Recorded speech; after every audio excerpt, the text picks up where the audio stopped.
Mrs. Sommers one day found herself the unexpected owner of $15. It seemed to her a very large amount of money. The way it filled up her worn money holder gave her a feeling of importance that she had not enjoyed for years. The question of investment was one she considered carefully. For a day or two, she walked around in a dreamy state as she thought about her choices. She did not wish to act quickly and do anything she might regret. During the quiet hours of the night, she lay awake considering ideas. $1 or $2 could be added to the price she usually paid for her daughter Janie's shoes. This would guarantee they would last a great deal longer than usual.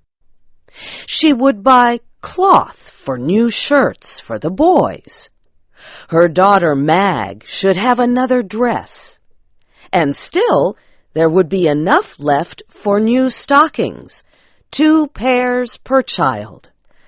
What time that would save her in always repairing old stockings. The idea of her little family looking fresh and new for once in their lives made her restless with excitement. The neighbors sometimes talked of the better days that little Miss Sommers had known before she had ever thought of being Mrs. Sommers. She herself never looked back to her younger days. She had no time to think about the past. The needs of the present took all her energy. Mrs. Sommers knew the value of finding things for sale at reduced prices. She could stand for hours, making her way little by little toward the desired object that was selling below cost. She could push her way if need be. But that day she was tired and a little bit weak. She had eaten a light meal. No! She thought about her day. Between getting the children fed and the house cleaned and preparing herself to go shopping, she had forgotten to eat at all. When she arrived at the large department store, she sat in front of an empty counter. She was trying to gather strength and courage to push through a mass of busy shoppers. She rested her hand upon the counter. She wore no gloves. She slowly grew aware that her hand had felt something very pleasant to touch. She looked down to see that her hand lay upon a pile of silk stockings. A sign nearby announced that they had been reduced in price. A young girl who stood behind the counter asked her if she wished to examine the silky leg coverings. She smiled as if she had been asked to inspect diamond jewelry with the aim of purchasing it. But she went on feeling the soft, costly items. Now she used both hands, holding the stockings up to see the light shine through them. 2 red marks suddenly showed on her pale face. She looked up at the shop girl. "Do you think there are any size 8.5 among these?" There were a great number of stockings in her size. Mrs. Sommers chose a black pair and looked at them closely. $1.98, she said aloud. "Well, I will buy this pair." She handed the girl a $5 bill and waited for her change and the wrapped box with the stockings. What a very small box it was! It seemed lost in her worn old shopping bag. Mrs. Sommers then took the elevator, which carried her to an upper floor into the ladies' rest area. In an empty corner, she replaced her cotton stockings for the new silk ones. For the first time, she seemed to be taking a rest from the tiring act of thought. She had let herself be controlled by some machine-like force that directed her actions and freed her of responsibility. How good was the touch of the silk on her skin! She felt like lying back in the soft chair and enjoying the richness of it. She did for a little while. Then she put her shoes back on and put her old stockings into her bag. Next, she went to the shoe department, sat down, and waited to be fitted. The young shoe salesman was unable to guess about her background. He could not resolve her worn old shoes with her beautiful new stockings. She tried on a pair of new boots. She held back her skirts and turned her feet one way and her head another way as she looked down at the shiny, pointed boots. Her foot and ankle looked very lovely. She could not believe that they were a part of herself. She told the young salesman that she wanted an excellent and stylish fit. She said she did not mind paying extra as long as she got what she desired.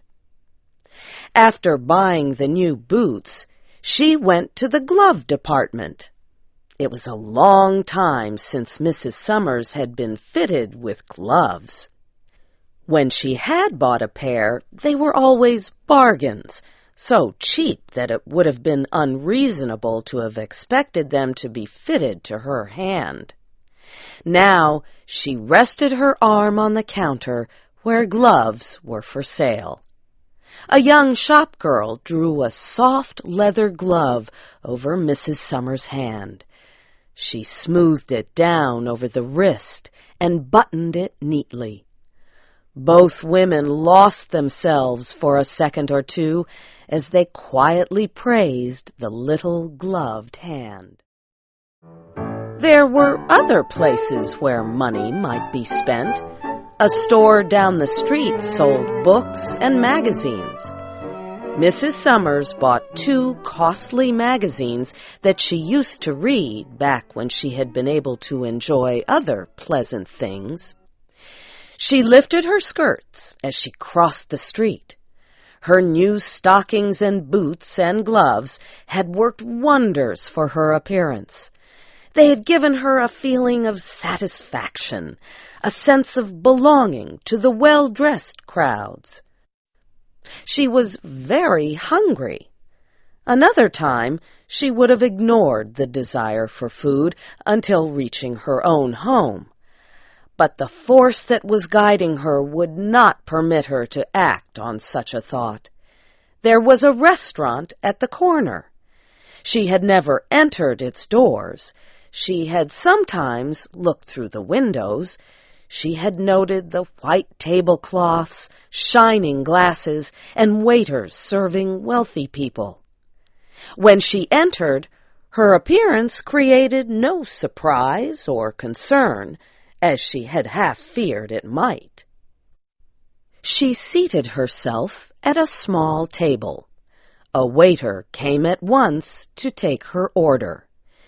She ordered 6 oysters, a chop, something sweet, a glass of wine, and a cup of coffee.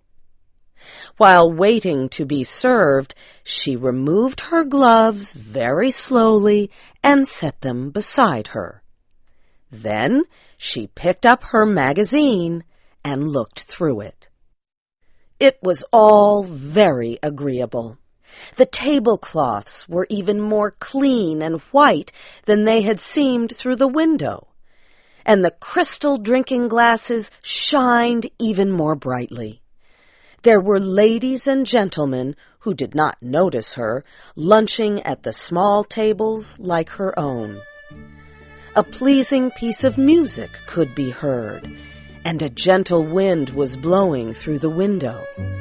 She tasted a bite, and she read a word or two, and she slowly drank the wine.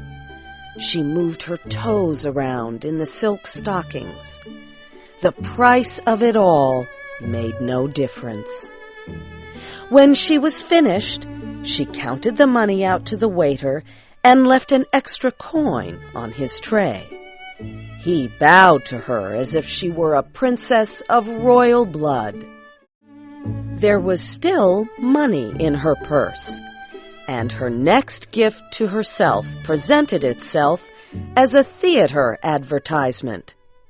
When she entered the theater, the play had already begun.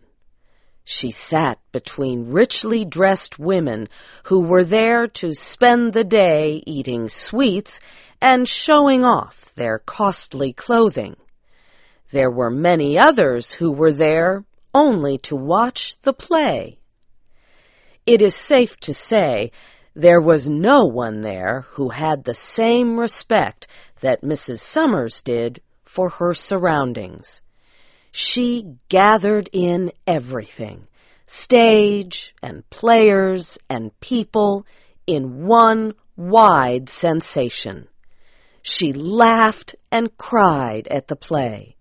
She even talked a little with the women. One woman wiped her eyes with a small square of lace and passed Mrs. Sommers her box of candy. The play was over, the music stopped, the crowd flowed outside. It was like a dream ended.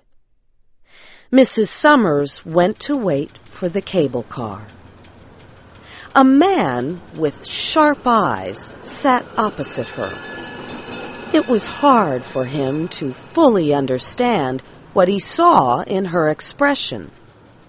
In truth, he saw nothing, unless he was a magician.